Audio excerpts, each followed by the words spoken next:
Otep à tous, chers Kamit, nous sommes vendredi et je vais me faire un plaisir de répondre à vos questions, lesquelles vous avez posées durant les 7 derniers jours. Alors, la première question, quelqu'un m'a posé la question, qu'est-ce que je pense des parfums tels que Onalia, Pompeia, 7 pouvoirs, Saint-Michel et tout ça. Bon, pour moi, ces parfums ne servent pas à celui qui suit voie initiatique. Celui qui suit voie initiatique n'a pas besoin de ces parfums-là. Vous savez, beaucoup de gens qui font à peu près, on peut même taxer de charlatans. Si on enlève ces outils-là, ils ne peuvent plus travailler. Ils ne peuvent plus travailler, ils ne pourront plus rien faire. Parce que les gens, au lieu de travailler leur propre capacité, au lieu de mieux expérimenter les forces de la nature, vont préférer faire confiance à ces parfums-là. Parce qu'on a dit 7 pouvoirs, parce qu'on a dit Saint-Michel, parce qu'on a dit ça défait les liens, parce qu'on a dit brise tout. Mais qu'est-ce qu'on a mis à l'intérieur? Est-ce que vous êtes sûr que, énergétiquement, c'est ce que cet objet que vous avez dans les mains qu'énergiquement cet objet-là est si positif que ça? Est-ce que vous êtes sûr que ce qu'on vous a dit qu'il y a à l'intérieur, est-ce que c'est ça qui est à l'intérieur? Donc, généralement, si vous avez donc ces outils-là, il peut en avoir des authentiques, mais ces authentiques-là seront liés à des égrégores, parce que c'est les maîtres spirituels qui ont fait des travaux. Vous ne savez pas exactement ce à quoi ces maîtres qui ont fait les travaux-là sont connectés. C'est pourquoi je vous dis toujours qu'il est très délicat de demander que quelqu'un d'autre fasse un travail pour vous. Il est mieux que vous-même, vous fassiez le travail pour vous-même. Il est mieux de faire un travail spirituel pour vous-même que d'aller prendre un objet qui a été fabriqué par des gens que vous ne connaissez pas et dire que vous allez l'utiliser pour vous purifier. Donc ces objets-là, généralement, sont liés à des égrégores, que ce soit des parfums ou des encens avec des noms compliqués. Et je vous avais même conseillé, pour ceux qui suivent mes vidéos depuis, en ce qui concerne les encens, préférez les encens le plus naturel possible. Vous pouvez acheter de la sauge, vous pouvez acheter les feuilles de laurier, vous pouvez acheter au Liban, ainsi de suite. Acheter des encens ordinaires, des encens simples et naturels. Plus le produit est naturel, plus il garde sa puissance. Plus il est compliqué et mélangé, avec des noms bizarres, plus il est défavorable pour votre aura, pour votre bien-être. Donc, tous ces objets-là, tous ces parfums-là, produits, parfums, savons, que vous allez trouver dans certaines boutiques ésotériques, soi-disant, pour vous apporter le bien-être, pour vous débloquer, il faudra faire attention à ces produits-là. Certains vont dire qu'ils ont utilisé ça a marché, ben, tant mieux. Mais il ne faut pas s'agripper sur cela. Le plus important, c'est le travail personnel. Parce que vous pouvez, aujourd'hui, vous allez prendre un parfum pour vous laver, vous vous sentez mieux. Mais qu'en est-il de demain? Demain encore, il faudra gérer votre aura si vous avez une autre pollution. Est-ce que vous aurez toujours accès à ces produits-là? Et surtout, comme je vous ai dit, il faut faire attention avec certains produits. Parce que même si ce n'est pas authentique, dans certains cas, même si c'est authentique, il y a des cas où ce n'est pas authentique, la plupart des cas. Vous allez acheter des produits au bord de la route ou dans une petite maison et boutique ésotérique du quartier. Par la suite, non seulement ça ne fait rien du tout, mais ça vous bloque plutôt, ça noircit davantage votre aura. Parce que dans beaucoup de boutiques ésotériques, les produits sont juste mélangés, les énergies sont mélangées. On a pris des produits qui viennent de Thaïlande, des produits qui viennent de Chine, ceux qui viennent de l'Afrique, ceux qui viennent du Mexique, tout ça est mélangé, donc les énergies sont mélangées. Donc le fait de les prendre n'importe comment, ça crée l'effet inverse, donc ça ne va pas vous aider à briller. Bien au contraire, ça va encore plus ensombrer votre aura.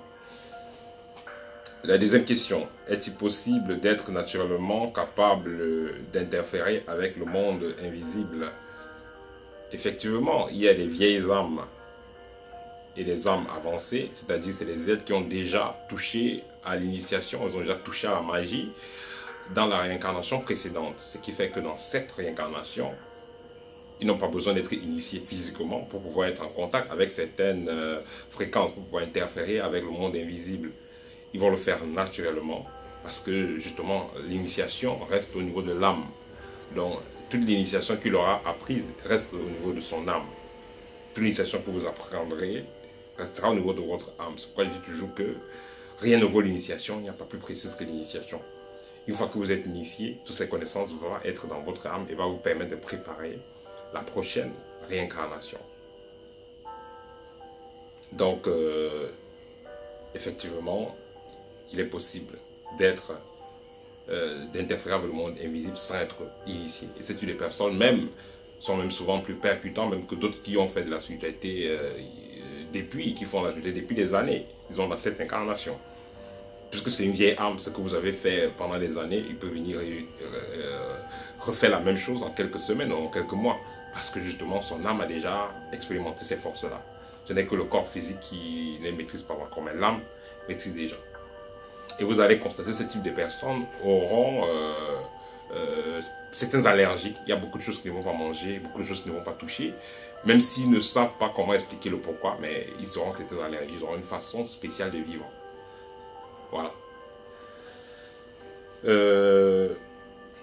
Troisième question, votre formation, est-ce que votre école forme au monde invisible? Effectivement, dans notre école, nous avons le module 4 qui parle du contact avec le monde invisible. Donc, dans cette formation, on vous apprend comment communiquer, que ce soit avec vos ancêtres, que ce soit avec les esprits de la nature, eau, feu, air, terre et d'autres dimensions. Donc, c'est un programme spécial pour communiquer avec le monde invisible. Nous avons cela.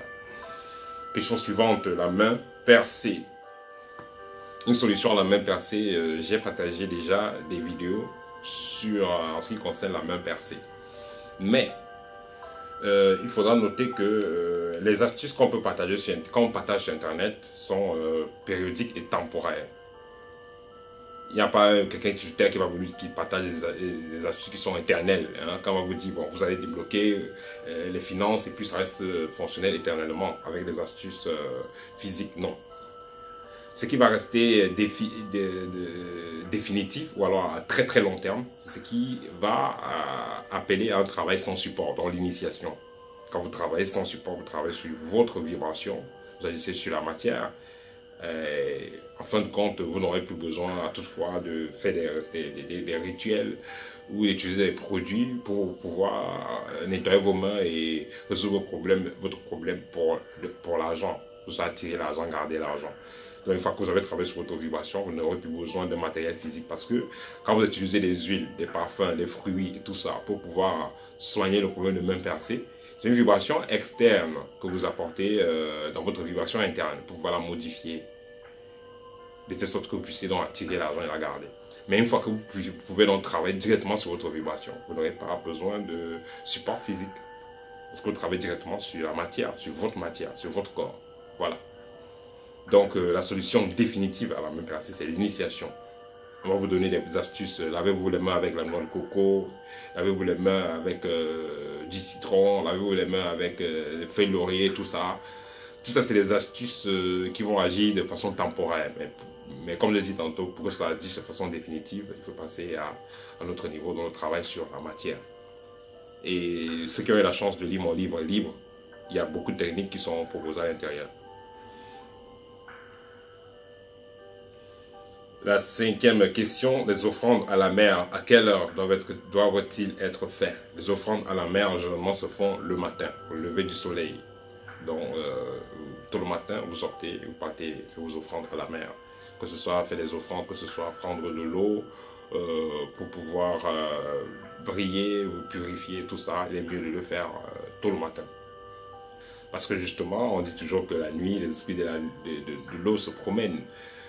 Commencent à se promener, autant pour moi. Et le matin, il y en a encore qui vont rester là, jusqu'à ce que les humains commencent à venir nombreux à la plage. Dans ce cas, tous ces esprits ont fui, aller se cacher, parce qu'ils ne veulent pas de pollution, ils ne veulent pas certains contacts. Voilà. Ce qui fait que il est mieux donc d'aller prendre le matin. Parce que si vous allez aussi prendre la nuit, c'est un peu plus ambigu, c'est un peu plus délicat. Il y a certains esprits qui n'aiment pas le soleil, qui préfèrent les ténèbres. Voilà, mais ce n'est pas ce type d'esprit dont vous avez besoin. Vous avez besoin de rayonnement, d'esprit de lumière. Donc, c'est dans ce cas, disons dans ce cas, il sera donc mieux d'aller faire les offrandes le matin. Que ce soit récupérer l'eau de la mer, tout ça, c'est le matin. Au lever du soleil, tôt le matin. Quand les gens ne sont pas encore là, vous allez faire autre chose très rapidement. La talismanie et parchemin. Alors, quelqu'un m'a demandé de faire une vidéo sur la talismanie. La talismanie, on va dire, qu'est-ce qu'un talisman déjà? Un talisman, c'est un objet que le mage va charger pour que cet objet-là puisse avoir un usage, hein, puisse avoir un usage précis. Et cet objet peut être un objet qui a été magnétisé, ou alors tout simplement ça peut être un objet qui représente, qui a été chargé, donc qui représente une entité. Donc ce n'est pas tout simplement le magnétisme du mage, c'est carrément une entité que le mage dépose ou alors insère dans l'objet. Donc que ce soit un talisman fait dans les peaux d'animaux, que ce soit un talisman fait sur du papier, que ce soit un talisman fait avec des écorces, peu importe la nature, tout ça c'est des objets destinés à porter un pouvoir spirituel ou alors apporter une vibration particulière aux demandeurs ou alors aux sorciers ou à l'initié ou aux mages. Mais comme je le dis toujours, les talismans sont très utiles quand vous êtes à un certain niveau de votre évolution, quand vous voulez expérimenter les forces et tout, oui, là c'est très utile. Mais quand vous atteignez un certain niveau de maturité spirituelle, vous n'aurez plus besoin de quoi que ce soit comme talisman. Vous-même vous êtes ce talisman-là.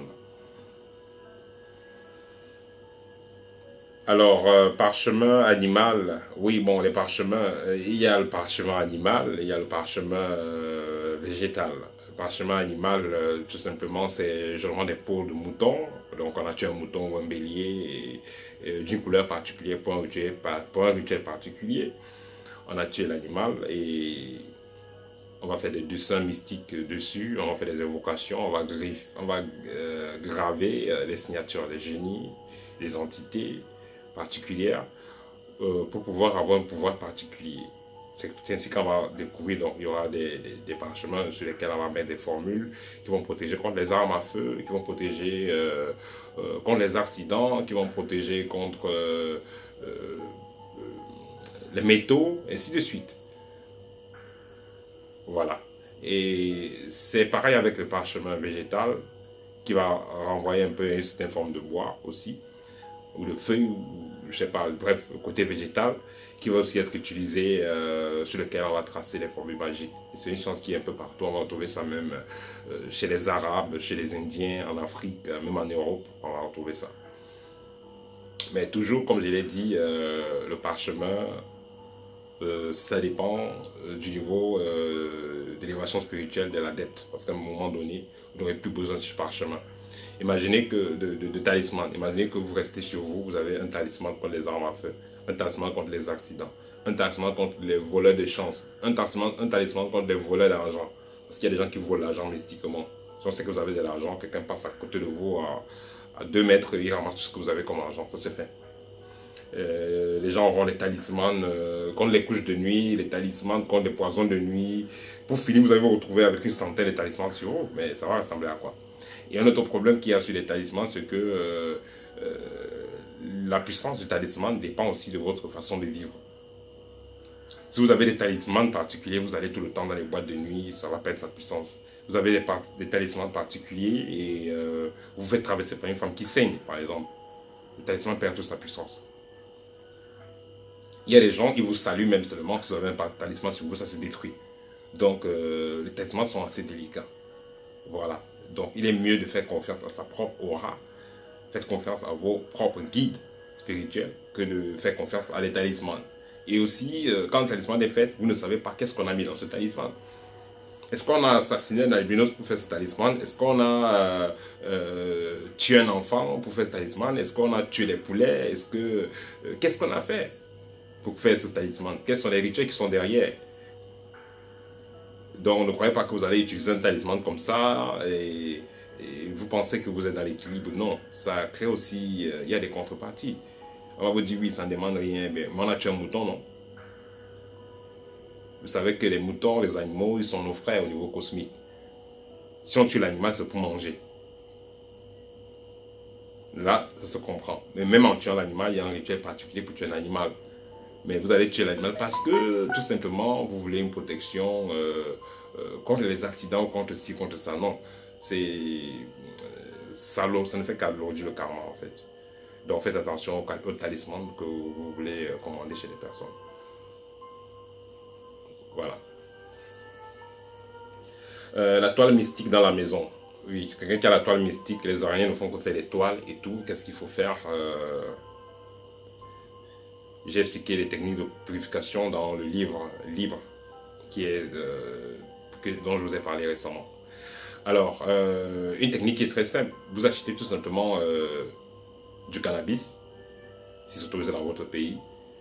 Vous allez mélanger avec du soufre, du petit piment, et vous allez répandre ça sur les angles de la maison. Vous allez répandre ça sur les angles de la maison et vous allez voir si ces nids-là vont encore être construits, s'ils reviendront encore. Voilà. Alors, la sève du piment, comme encens, qu'est-ce que j'en pense? Non, pardon, excusez-moi. La sève du prunier. La sève du prunier, qu'est-ce que j'en pense comme encens? Oui, la sève du prunier, c'est excellent. C'est très bon pour purifier. La sève du prunier, c'est un excellent outil de purification. Même les feuilles du prunier aussi sont excellentes pour la purification. Mais les feuilles de prunier, c'est beaucoup plus... Ça va servir plutôt de lavage, tandis que la sève de prunier va servir pour dissoudre les ondes négatives. Ça chasse les sorciers, comme on dit souvent au pays. La sève du prunier associée à l'oliban, parce qu'en fait, l'oliban aussi, c'est la sève d'un arbre. Je ne sais pas comment on appelle cet arbre, mais c'est la sève d'un arbre. J'ai déjà vu cet arbre en forêt, il est très costaud. Et l'oliban a une odeur très forte. Cet arbre-là, qui donne l'oliban, a une odeur très forte. Donc vous êtes même déjà à 150 mètres, vous savez où ça se trouve. Parce que déjà, l'odeur est très forte et la vibration elle est magnifique. Donc, vous prenez la sève du prunier avec la sève de l'oliban, c'est une bombe atomique pour les mauvais esprits. Voilà. Alors, garder les cheveux, qu'est-ce que j'en pense? Les cheveux, c'est des antennes. Les cheveux, c'est des antennes, ça permet d'être plus sensible au niveau vibratoire, être plus sensible au niveau spirituel, si on peut appeler ça comme ça, avoir une meilleure connexion avec le monde invisible. Mais on n'est pas obligé de garder les cheveux. C'est juste, juste une antenne, hein. C'est juste quelque chose qui vous permet de mieux capter. Voilà. Donc, garder les cheveux, c'est important, ça permet d'amplifier la réceptibilité. Voilà. Néanmoins, il y a des personnes qui vont rester sans cheveux, mais ils auront toujours cette capacité-là. Sinon, garder les cheveux, c'est quelque chose de positif. Retenir ses rêves. Retenir ses rêves, pour retenir ses rêves, déjà, ne dormez pas avec le ventre trop plein. Ne dormez pas étant sourd. Et surtout, il faut faire constamment des petites méditations avant de dormir. Ça va vous aider à garder mieux vos rêves, à vous rappeler mieux de vos rêves. Voilà. Alors, question suivante. Éviter les attaques pendant les sorties hors du corps. Voilà. Quelqu'un a demandé une technique pour éviter les attaques pendant les sorties hors du corps. Déjà, ça revoit tout ce que j'ai dit là. Éviter de dormir étant sourd, éviter de trop manger avant de dormir et essayer de méditer avant de dormir. Pour ceux qui ne suivent pas une voie initiatique, vous qui suivez déjà une voie initiatique, vous qui êtes dans les écoles initiatiques, vous savez qu'est-ce qu'il faut faire. Mais ceux qui ne sont pas dans ces écoles-là, prenez déjà ces bases que j'ai données. Ne dormez pas ivre, ne mangez pas trop lourd la nuit et faites une petite méditation. Si vous aimez prier, priez. Voilà, ça va vous aider à ne pas avoir trop d'attaques, à ne pas avoir d'attaques, restez donc positif, à ne pas avoir d'attaques pendant le sommeil. Mais si vous êtes quelqu'un qui est toujours pourchassé par les mauvais esprits, ben dans ce cas, il faudra vous faire initier. Il faut comprendre qu'est-ce qui se passe. Et comme je dis toujours, l'initiation, ce n'est pas que on va vous faire dormir à poil dans la forêt, avec les masques, avec des animaux. Non, ce n'est pas ça l'initiation. C'est juste qu'on vous apprend des lois qu'il faut comprendre, on vous apprend une nouvelle façon de vivre. l'impact de l'alimentation sur votre vibration. On vous apprend des techniques pour remonter en vibration. On vous apprend tout ce qui va vous faire baisser en vibration. On vous apprend ce qui va vous faire remonter en vibration. On vous apprend à contrôler consciemment, d'avoir un contrôle sur votre esprit. Voilà. Et voilà, vous n'aurez plus ce type de problème. Question suivante. Rêver de manger de la viande. Quelqu'un qui rêve de manger la viande avec les gens qu'elle connaît. Une personne qui rêve de manger, qui rêve toujours être en train de manger la viande avec les gens qu'elle connaît. Manger la viande, toujours être en train de manger la viande, c'est pas quelque chose de positif. Si la personne vous donne à manger, bien que la personne vous invite en journée chez elle manger. Mais quand elle vous invite seulement la nuit là pour manger, ça c'est suspect, non?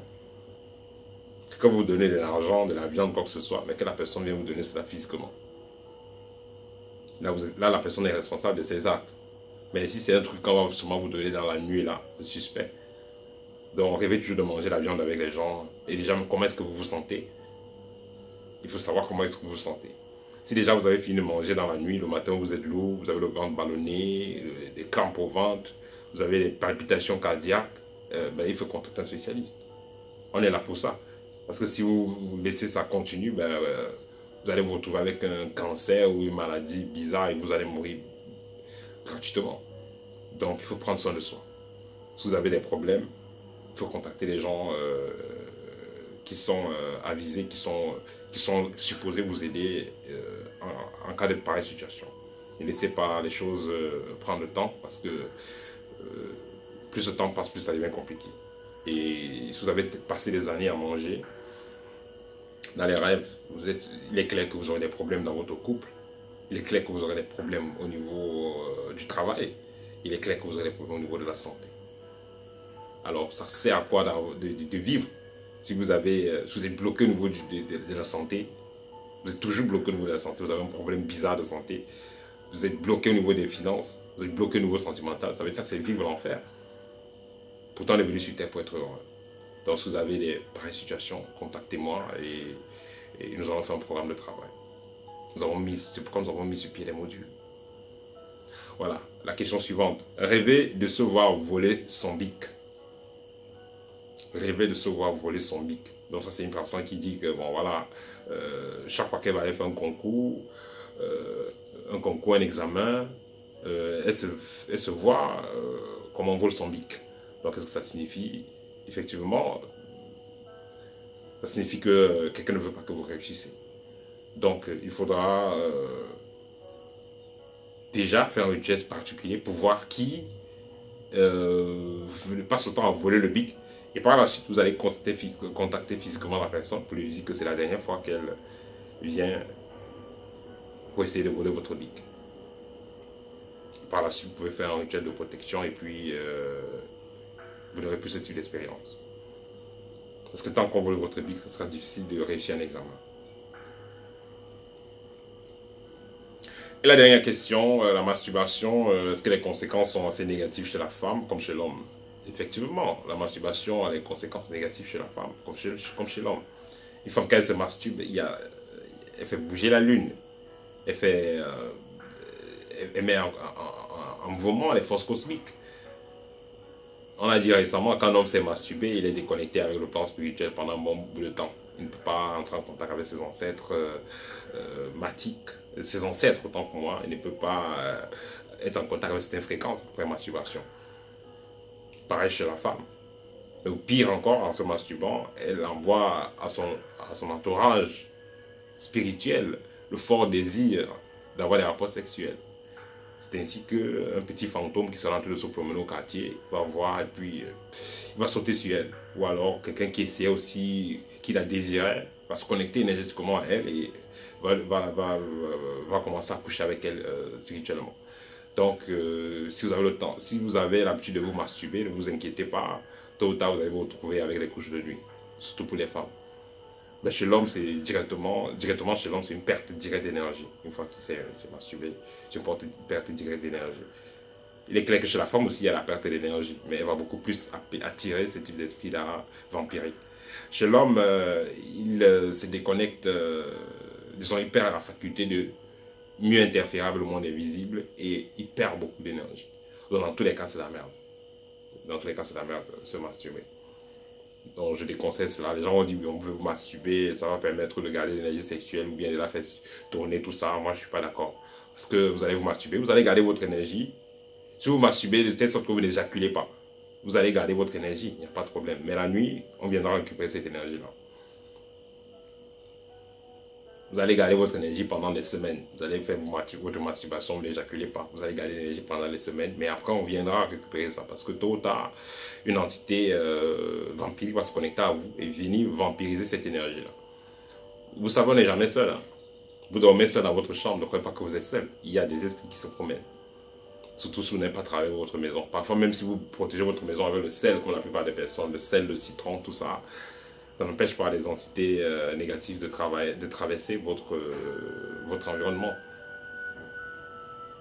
Donc,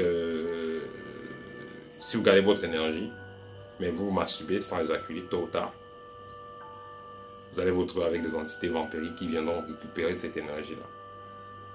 Donc, c'est pourquoi, soit vous êtes en couple, vous avez une partenaire, vous faites l'acte sexuel normalement, soit vous restez dans l'abstinence. Voilà. Ça, c'était la réponse aux questions numéro 10. Et rendez-vous ce dimanche avec Histoire raconte. Ce dimanche, nous allons continuer avec les histoires. Donc, n'hésitez pas à laisser des commentaires. N'hésitez pas à partager nos vidéos pour que ça aide la communauté à s'agrandir. Au TEP et bon week-end à tous.